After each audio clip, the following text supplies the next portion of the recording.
Halo, selamat datang di Guru Akuntansi, tempat kamu belajar akuntansi. Untuk video kali ini, kita akan membahas mengenai budaya menerapkan K3 di perkantoran. Oke. Ingat ya, bahwasanya keselamatan, kesehatan kerja itu juga ada di mana-mana tempat termasuk dengan perkantoran. Kita mulai. Yang pertama yang harus kita pahami adalah bahwasanya K3 atau kesehatan dan keselamatan kerja itu memiliki tujuan dari Undang-Undang Nomor 1 1970. Oke.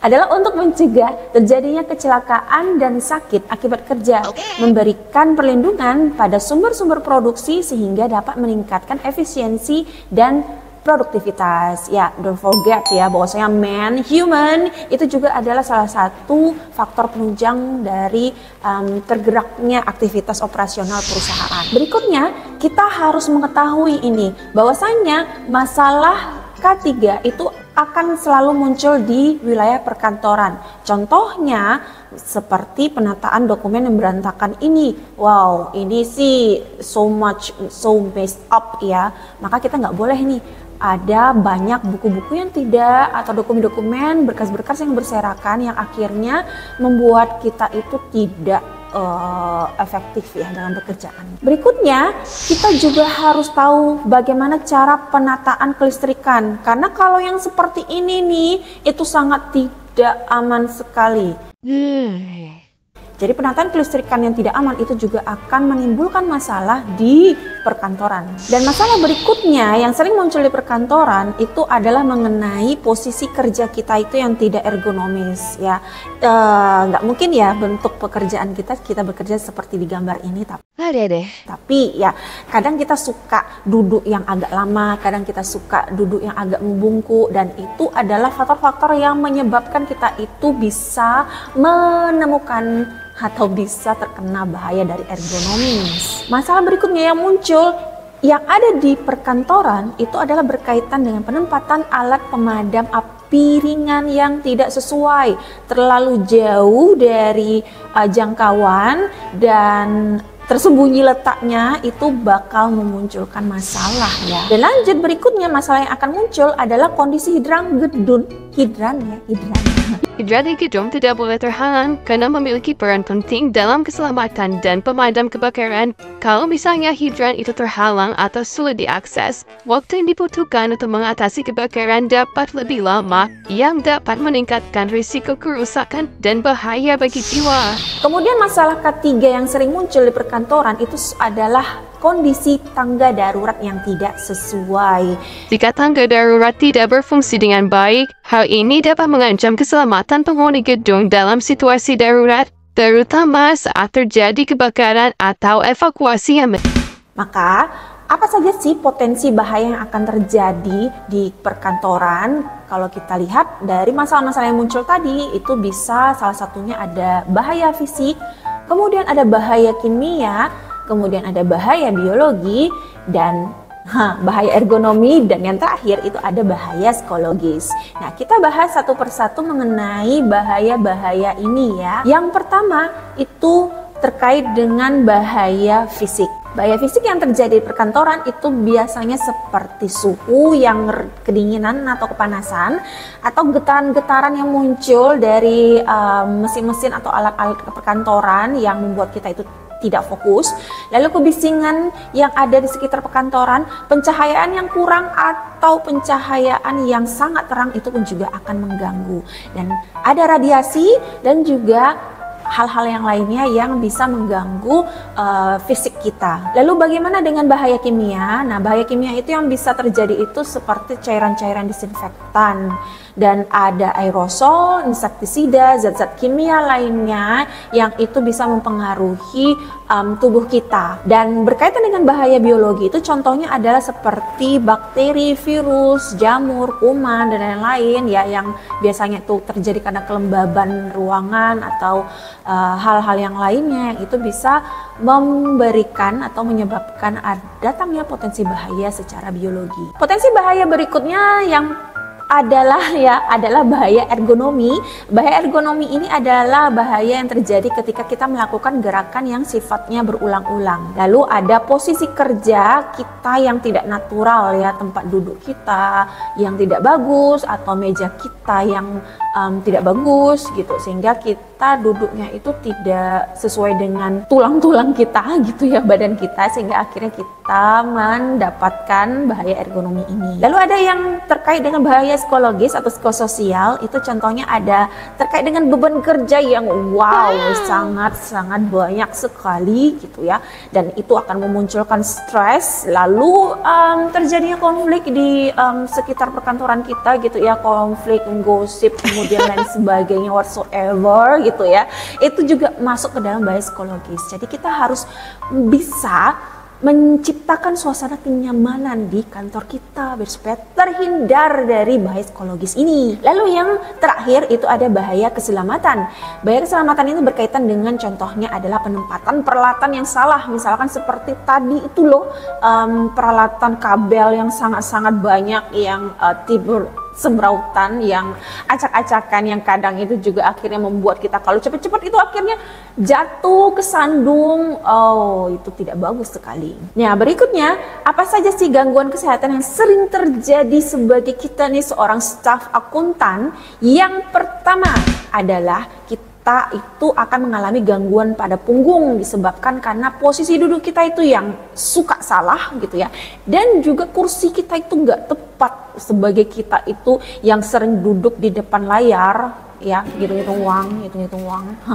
Lalu gangguan yang terjadi pada lengan tangan, di mana posisi kita itu, posisi lengan tangan kita itu sangat tidak wajar dan berulang-ulang dalam memegang mouse dan keyboard. Jadi kita harus istirahat dalam beberapa waktu gitu, supaya kita tidak terjadi gangguan, tidak mengalami gangguan pada lengan tangan kita. Berikutnya adalah gangguan yang berkaitan dengan bahu dan siku kita nih, karena kan kita tuh duduk ya seharian gitu ya, bakal hampir seharian juga gitu. Maka ada berbagai gangguan yang akan kita alami ya.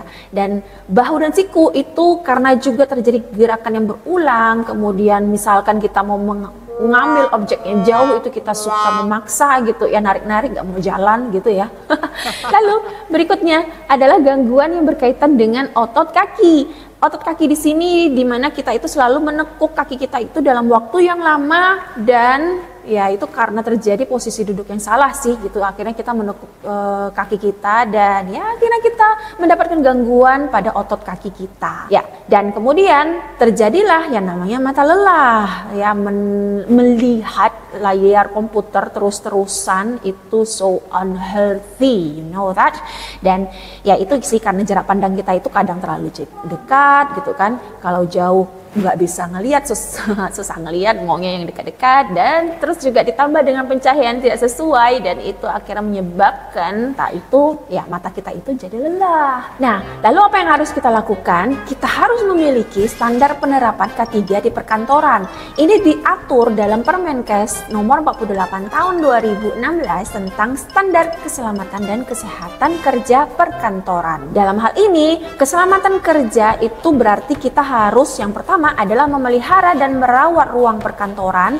Kemudian kita mendesain alat dan tempat kerja dengan baik. Kita menempatkan dan menggunakan alat perkantoran dengan tepat. Yes. Kemudian kita mengelola kelistrikan dan sumber api. Dan kemudian adanya manajemen tanggap darurat gedung ya. Kita dalam setiap gedung perkantoran itu harus ada manajemennya gitu ya, untuk tanggap darurat gedung. Kemudian ada juga manajemen mengenai keselamatan dan kebakaran gedung. Dan kemudian juga ada tergambar di dinding-dinding gitu ya, terkait dengan syarat dan tata cara evakuasi ya. Remember ya guys, bahwasanya syarat-syarat gambar-gambar yang ada di dinding-dinding itu bukan cuma pajangan doang gitu, atau hiasan dinding doang gitu ya. Bukan. Tapi juga perlu kita baca, kita lihat, dan kita aware gitu terhadap syarat-syarat dan tata cara evakuasi yang akan dilakukan kalau terjadi kebakaran ya, atau hal-hal musibah lainnya. Kemudian kita menggunakan mekanik dan elektrik dengan penuh kehati-hatian. So guys, be careful. Maka untuk menjaga keselamatan pekerja, ada beberapa hal yang perlu kita perhatikan. Yang pertama adalah kita harus menjaga lantai dari kelicinan, berlubang, miring, atau memiliki cekungan yang dapat membahayakan pekerja gitu ya. Karena yang ini bisa buat kita kepleset, bisa buat kita itu kesandung, soalnya kalau ada lantai berlubang atau lantai yang keramiknya tuh miring-miring gitu ya, sehingga ya kalau kita jalan nggak lihat itu ya, karena kan kaki kan cuma punya mata tapi nggak bisa melihat ya, mata kaki maksudnya. Ya, kemudian yang kedua itu adalah lemari kabinet disusun untuk tidak menghalangi mobilitas karyawan. Apalagi kalau misalkan kita itu super sibuk jalan ke sana kemari, mondar ke sana kemari cari berkas-berkas atau dokumen. Nah, jangan sampai lemari kabinet itu disusun tuh akhirnya menghalangi mobilitas si karyawan tersebut ya. Kemudian yang ketiga, bahwasanya benda yang tajam seperti siku lemari, bagian bawah pintu dan yang lainnya itu supaya dapat dibungkus gitu ya, supaya tidak mencederakan karyawan. Dan yang keempat, penanganan kelistrikan yang baik itu untuk menghindarkan terjadinya electrical shock. Oke, kita lanjutkan. Maka yang harus gitu ya, prosedur yang harus ditaati oleh karyawan yang pertama itu adalah tidak berlari dalam ruangan. Tolong deh, tidak berlari dalam ruangan meskipun kita itu dikejar deadline gitu ya. Yang kedua itu jangan membawa barang yang berat dengan tubuh kita. Kalau udah kita rasa nggak sanggup itu tolong deh pakai troli atau lift khusus barang. Jangan merasa I'm Hulk gitu yang bisa ngangkat barang segede gaban, tolong deh. Kemudian yang ketiga, ada tangga tidak digunakan untuk menyimpan barang ya, tolong gitu ya. Jangan digunakan untuk menyimpan barang tangga-tangga tersebut gitu, karena akan menghalangi lalu lintas, apalagi tangga darurat ya, jangan. Kemudian yang keempat, untuk ya mengganti ubin atau karpet yang rusak. Jadi ada yang bolong-bolong ubinnya, keramiknya itu ada yang tadi tidak rata tadi, miring tadi gitu. Itu kalau bisa segera diganti, karena itu juga akan bisa mengganggu keselamatan kita sebagai karyawan dan juga termasuk karpet-karpet yang rusak. Nah, berkaitan dengan kesehatan kerja yang harus kita perhatikan di lingkungan perkantoran itu pertama adalah mengenai sarana bangunan ya. Kemudian ketersediaan air bersih, jangan sampai nggak ada air bersih loh. Dan juga toilet yang juga harus bersih. Dan ketersediaan tempat mencuci tangan, karena ini tangan sering banyak kumannya gitu. Jadi harus punya dong. Kemudian ada pengendalian dari binatang. Jadi binatang itu juga salah satu, jangan sampai kalau kita suka kucing ya oke lah kita suka kucing gitu. Tapi ya jangan sampai kita bawa-bawa lalu menjadi tuan rumah di gedung tersebut ya. Kemudian adanya pengelolaan limbah. Ya, dan penerapan kesehatan kerja yang harus dilakukan oleh karyawan nih, oleh kita-kita nih. Yang pertama, kita harus meningkatkan pengetahuan kesehatan kerja kita. Dan yang kedua, kemudian yang kedua, kita harus membudayakan perilaku bersih dan sehat di tempat kerja. Yang ketiga, ini nih untuk para owner gitu ya, owner perusahaan, tolong deh sediakan gedung tempat ibu-ibu yang sedang menyusui gitu. Jadi sediakan ruangan ASI buat mereka dan berikan dong kesempatan buat kesempatan untuk memberah ASI gitu ya kepada karyawan yang sedang menyusui bayi. Oke. Kemudian yang keempat, itu adanya rutinitas program olahraga. Jadi setiap pekan itu kalau bisa ada diluangkan waktu bagi karyawannya, itu bisa pagi-pagi itu olahraga, merasakan nikmatnya sinar matahari pagi gitu ya, biar supaya asupan D-nya terjaga. Asupan vitamin D maksudnya. Dan di perkantoran kita harus dan wajib menerapkan budaya 5R. Apa sih itu budaya 5R? Budaya 5R ini berasal dari budaya orang Jepang sih ya gitu. Kalau orang Jepang itu disebutnya itu 5S ya, karena S semua. Jadi orang Jepang itu yang pertama itu adalah berkaitan dengan seiri gitu ya, yaitu kalau translationnya ke kita itu adalah ringkas. Kemudian berkaitan dengan seiton ya, bukan setan ya. Oke. Rapi, kemudian ada seiso yaitu resik, kemudian ada seiketsu itu adalah berkaitan dengan rawat, dan yang kelima itu ada shitsuke ya. Shiske. Rajin. 5 budaya R ini, 5 budaya R. Budaya 5R ini kita terapkan. Yang pertama itu berkaitan dengan ringkas. Ringkas itu artinya kita memilah barang yang diperlukan dan yang tidak diperlukan. Jadi yang tidak diperlukan itu ya buang aja. Kemudian kita memilah barang yang sudah rusak dan barang yang masih dapat digunakan. Jadi kalau yang udah rusak ya udah tadi itu buang aja, buang. Kemudian kita memilah barang yang harus dibuang. Iya, buang, bener, dibuang. Dan juga kita memilah barang yang sering digunakan. Selanjutnya, budaya yang kedua itu adalah mengenai rapi. Rapi ini berkaitan dengan kita menyimpan secara fungsional hingga meminimalisir waktu untuk mencari-cari barang. Jadi misalkan seperti kita melakukan ya penataan atau mengurutkan peralatan atau barang berdasarkan alur proses kerja kita. Kemudian kita menata atau mengurutkan peralatan atau barang berdasarkan keseringan penggunaannya, keseragaman dan fungsi dan batas waktu penggunaannya.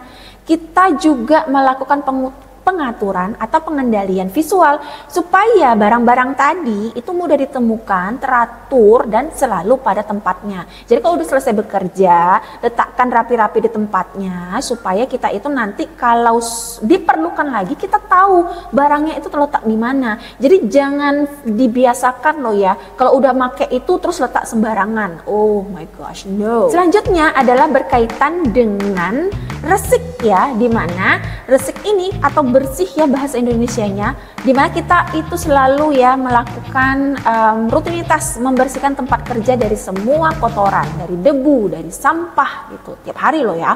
Kemudian kita sediakan sarana dan prasarana kebersihan di tempat kerja dan kita minimalisir sumber-sumber kotoran dan sampah. Yang suka kerja sambil makan gitu ya, itu tolong deh remah-remah snacknya itu jangan dibiarkan berlama-lama. Kalau udah selesai makan itu ya dibersihkan. Dan kemudian kita perbarui dan perbaiki tempat kerja yang sudah usang atau rusak. Ini tolong ya di PR-kan gitu ya oleh keuangan gitu ya untuk memperbarui apa-apa saja yang sudah rusak, yang sudah usang itu bisa ada yang namanya regeneration. Yes. Kemudian berkaitan dengan budaya rawat. Budaya rawat di sini kita harus membuat standar-standar untuk tempat kerja yang bersih dan rapi serta cara untuk menjaganya dalam bentuk suatu prosedur. Jadi ada prosedur yang dipersiapkan, ada prosedur yang dicatat atau bukan dicatat sih, maksudnya ya diatur gitu ya, diformulasikan untuk menjadi sebuah standar gitu ya dalam menjadikan tempat kerja kita itu bersih dan rapi. Jadi artinya gitu ya, keadaan dari ringkas, rapi, dan resik itu tetap dijaga terus-menerus. Dan budaya 5R yang terakhir adalah berkaitan dengan rajin. Rajin ini artinya kita sebagai karyawan, staf akuntan khususnya ya, membiasakan diri dan mendisiplinkan diri dan patuh terhadap aturan mengenai K3 supaya terciptalah suasana dan kondisi kerja yang aman dan nyaman ya. Itu pun juga kita lakukan budaya 5R ini pun juga ya baliknya ke kita lagi, bukan? Suasana nyaman, suasana bersih, hati senang, riang, gembira, dan puas. Oh yeah. Oke, sampai di sini dulu video mengenai kesehatan dan keselamatan kerja di perkantoran. Untuk video berikutnya, kira-kira mau bahas apa ya? Kasih ide dong. Terima kasih. Sampai di sini dulu ya. See you next time and bye.